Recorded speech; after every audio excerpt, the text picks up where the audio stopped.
नमस्कार। आज हम लोग वानभट्ट की आत्मकथा उपन्यास का अध्ययन करेंगे। वानभट्ट की आत्मकथा उपन्यास हजारी प्रसाद द्विवेदी द्वारा लिखित उपन्यास है। यह उपन्यास 1946 ईस्वी में प्रकाशित हुई। वानभट्ट की आत्मकथा एक ऐतिहासिक उपन्यास है जो आत्मकथा के रूप में लिखा गया हिंदी का और विश्व का पहला उपन्यास है। आइए देखते हैं इस उपन्यास के लेखक का जीवन वृत्तांत।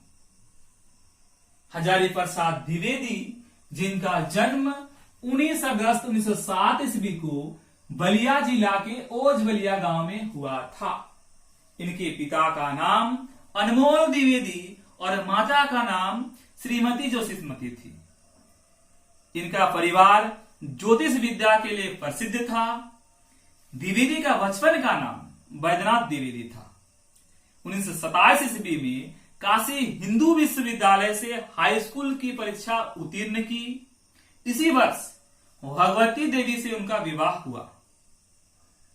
1929 ईस्वी में इन्होंने इंटर और संस्कृत साहित्य में शास्त्री की परीक्षा उत्तीर्ण की।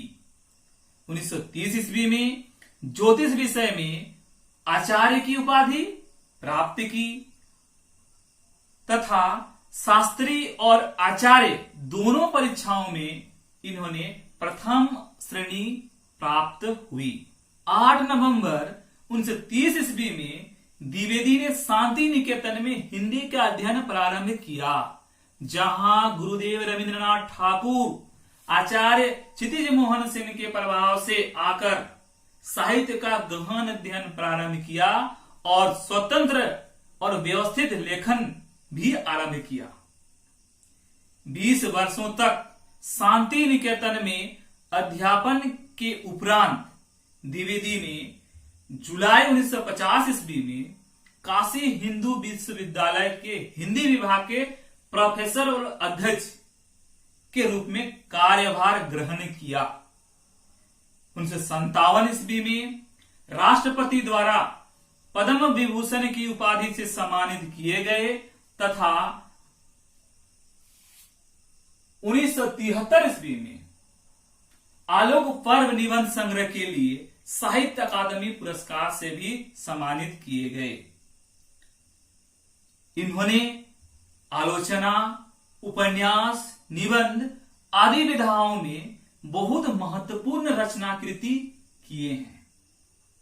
इनका मृत्यु 19 मई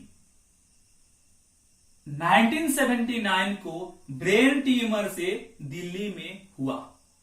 आइए देखते हैं इस उपन्यास के प्रमुख पात्र। पहला है वानभट्ट, जो इस उपन्यास का नायक है और एक संस्कृत का प्रसिद्ध कवि है। इनका चरित्र साहसिक है, विवेकशीलता है, भावुकता है और संघर्षमयी है।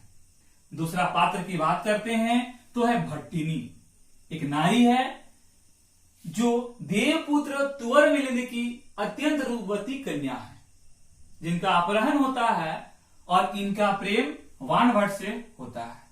तीसरा पात्र की बात करते हैं, तीसरा पात्र के रूप में देखते हैं तो निपुणिका, अस्पृश्य कन्या है जिनका विवाह कांदविक से होता है और 1 वर्ष में ही ये विधवा हो जाती है। इसके अतिरिक्त सुचरिता, अघोर भैरव, राजश्री, कुमार कृष्णवर्धन अन्य पात्रों में शामिल हैं जो कथा के विकास में अपनी भूमिका निभाते हैं।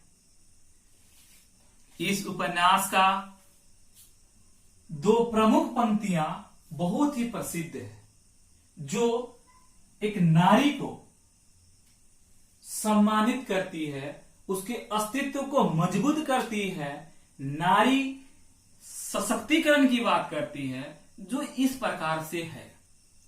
और यह दोनों पंक्ति वानभट्ट के द्वारा कही गई है। पहला है, नारी शरीर देव मंदिर की भांति पवित्र है। कहते हैं वानभट्ट, नारी शरीर देव मंदिर की भांति पवित्र है। दूसरा पंक्ति बोलते हैं वो, स्यारों के स्पर्श से सींग किशोरी कुलसित नहीं होती। सीन किशोरी कुलसित नहीं होती और चरित्रहीनों के बीच वास करने से सरस्वती कलंकित नहीं होती।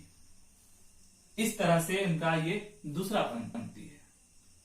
इसके बाद हम लोग देखते हैं इस उपन्यास का मुख्य कथानक।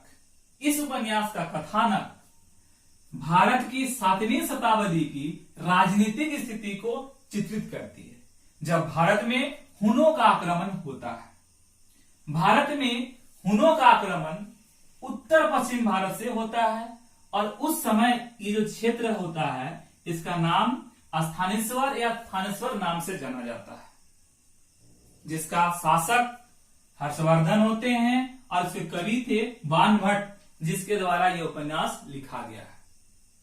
रमेश कुंतर मेघ ने भौगोलिक यात्राओं के आधार पर इस उपन्यास के कथानक को 5 चरणों में बांटा है। पहला चरण, स्थानेश्वर में बाणभट्ट और निपुणिका की भेंट होती है। इस भेंट में निपुणिका बताती है कि छोटे राजकुल में भट्टिनी बंदनी है तथा वह किसी तरह से उसे वहां से निकाल ले आए। तब बाणभट्ट स्त्री भेष में राजकुल में जाकर के भट्टिनी को बचा के लाता है। चरण की बात करते हैं, जहां कई लोगों की सलाह लेकर के बाणभट्ट भट्टिनी और निपुणिका को गंगा के रास्ते नौका द्वारा मगध की ओर प्रस्थान करता है। चुनार के किले के पास जैसे नौका पहुंचता है, कुछ डाकियों का आक्रमण होता है। तब भट्टिनी और निपुणिका गंगा में कूद जाती हैं। बाणभट्ट दोनों को बचा लेता है। बाद में तीनों लकीर देव नामक अमीर सामंत के घर निवास करते हैं, जिसका वर्णन द्वितीय चरण में हुआ है। तृतीय चरण की जब बात करते हैं तो दोनों को यानी निपुणिका और भट्टिनी को सामंतों के यहां छोड़कर वह हर्षवर्धन के दरबार में आता है और अपनी प्रतिभा कौशल के भरोसे वह हर्ष के दरबार में राजकवि हो जाता है। बाद में बाणभट्ट द्वारा भट्टिनी को स्थानेश्वर आमंत्रित करना तथा भट्टिनी का स्वतंत्र नारी की तरह रहना आदि का वर्णन तृतीय चरण में हुआ है। चौथा चरण की बात करते हैं तो इसमें हमें यह दिखाई देने लगता है कि भट्टिनी कोई मामूली महिला नहीं है, बल्कि यह आर्यवर्त की यानी भारतवर्ष की रक्षिता शक्ति है तथा इसी के कारण भारतवर्ष की रक्षा हो सकती है, दूसरा कोई विकल्प नहीं है। पांचवा चरण की बात करते हैं तो बाणभट्ट भट्टिनी और निपुणिका का पुनः स्थानेश्वर आना तथा हर्ष के दरबार में पुनः एक बार रत्नावली नाटक का मंचन होना, साथ ही इस नाटक में समापन होने पर मंच पर ही निपुणिका का प्राणांत हो जाता है। ये वर्णन पांचवा चरण में है। अतः बाणभट्ट अपने उद्देश्य की प्राप्ति के लिए तुवर मिलिंद यानी प्रतापी सम्राट हैं, उनकी अल्पवयस्क पुत्री भट्टिनी को उसके घर छोड़ने चला जाता है। इस तरह से इस उपन्यास का मुख्य सारांश है। पहले के विवेचन के आधार पे कहा जा सकता है द्विवेदी जी ने तत्कालीन वातावरण प्रस्तुत करने के लिए संस्कृत भाषा का प्रयोग किया है। जैसे उपन्यास के प्रारंभ में लिखा गया है, अथ बाणभट्ट की आत्मकथा लिख्यते। यह संपूर्ण उपन्यास 20 उच्छ्वासों में विभक्त है। साथ ही यह उपन्यास चित्रात्मक भाषा में लिखा गया है। इसके पदबंध लंबे लंबे हैं, क्लिष्ट शब्दों का प्रयोग हुआ है, संस्कृत निष्ठ भाषा है और अलंकारिक भाषा का भी प्रयोग हुआ है। इस प्रकार देखते हैं तो यह उपन्यास भारतवर्ष की राष्ट्रीयता, संस्कृति, ऐतिहासिक और सामाजिक दृष्टि से बहुत महत्वपूर्ण है, लेकिन विद्वानों के आधार पर यह उपन्यास एक ऐतिहासिक उपन्यास ही मानी जाती है। अगर आप लोगों को यह वीडियो पसंद आता है तो सब्सक्राइब कीजिए, लाइक कीजिए, शेयर अवश्य कीजिए। धन्यवाद। समाप्त।